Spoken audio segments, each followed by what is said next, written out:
Many would say that the John Green book adaptation, The Fault in Our Stars, to be just this fun, tear-jerking romantic comedy, and with its plot of such characters, it is true for the most part.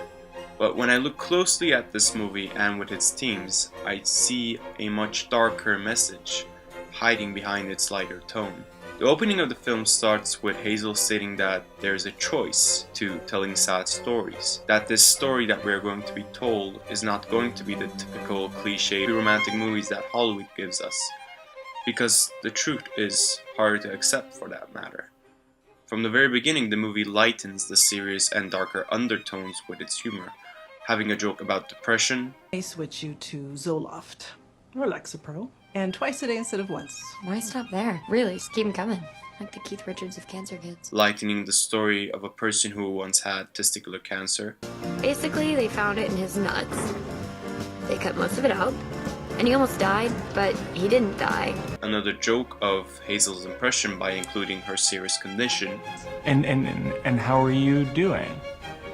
You mean besides the terminal cancer? The movie starts with this certain type of humor and tone to manipulate the audience as the story progresses. The entire movie is built on this contrast with the darker and lighter tones. After the scene of Hazel and Augustus' meet, with a rather lighter tone to it, Hazel tells Augustus her cancer story, then back to Augustus talking about zombies and whatnot. We later go into scenes of the two developing their relationship. Audience is connected to the relationship and then is hit with another darker scene with Hazel having a crisis. The lighter tone has been paused. Until A vaguely pedophilic swing set seeks the butts of children. No? No. the romance strikingly develops and the two characters' connection increases. From the kiss scene to the sex scene, only to halt the positive tone with Augustus' tragic revelation. I felt an ache in my head. I had a PET scan, and it lit up like a Christmas tree. Lining my chest, my liver, just everywhere. And returns to the light tone again. Would it be absolutely ludicrous if we just made out right now? Probably.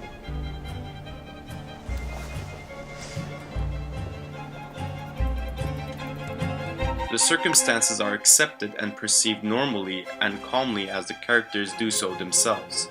We later get a funny scene of Isaac, Gus, and Hazel throwing eggs at Isaac's ex-girlfriend, to later be cut to Gus having a fatal injury due to his cancer. Fault in Our Stars, while having its typical romantic tropes, has a sense of realism with its characters and the conditions that they face with. The movie's themes also contrast with one another on what it means to exist. This contrast is shown with Hazel and Augustus, while Gus sees life in a more positive note with the belief that there is an afterlife. I definitely believe in something. I mean, otherwise, what's the point? Hazel has a more nihilistic view. There's gonna be a time after, and it could be tomorrow, it could be a million years from now. And when it does, there will be no one left to remember Cleopatra, or Muhammad Ali, or Mozart, let alone any of us.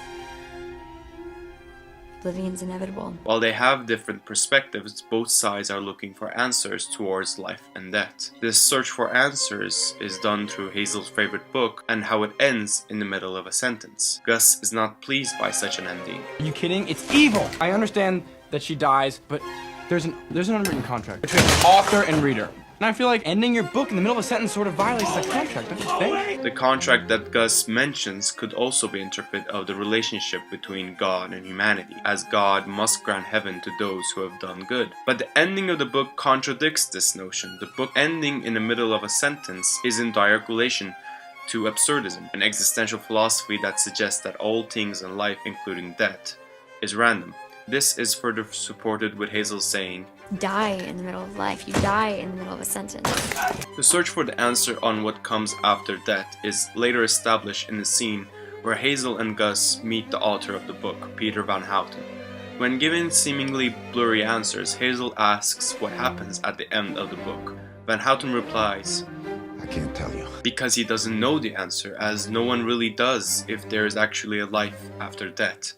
Hazel responds by saying, Make something up! is also in part of Emil Durkheim's reasoning that God or religion is created for the continuation of society. If people don't know the answer, then we expect someone to make something for us, to please our fears of death. Fault in Our Stars equates living to the prospect of the fate of death. Hazel saying, Funerals, I decided, are not for the dead. They're for the living. explains that death reminds us the time we have on this earth, and it makes us evaluate if we are living fully before our imminent death. When Hazel and Augustus are walking in the streets of Amsterdam, they hear classical music played by street musicians. The piece is called Winter by Vivaldi's Four Seasons, in which winter is symbolized for death and foreshadows both of these characters' tragic fate. Even the title Fault in Our Stars is a reworking from Shakespeare's Julius Caesar. The fault, dear Brutus, is not in our stars, but in ourselves that we are underlings. While Cassius states that we are not binded by our fates, Fault in Our Stars argues the opposite, in which we are binded to our last fate, which is death. But the movie argues that while we cannot escape our last fate, it ends with the notion that it must be lived with its beauty and pain, and whether it is a long life or a short one.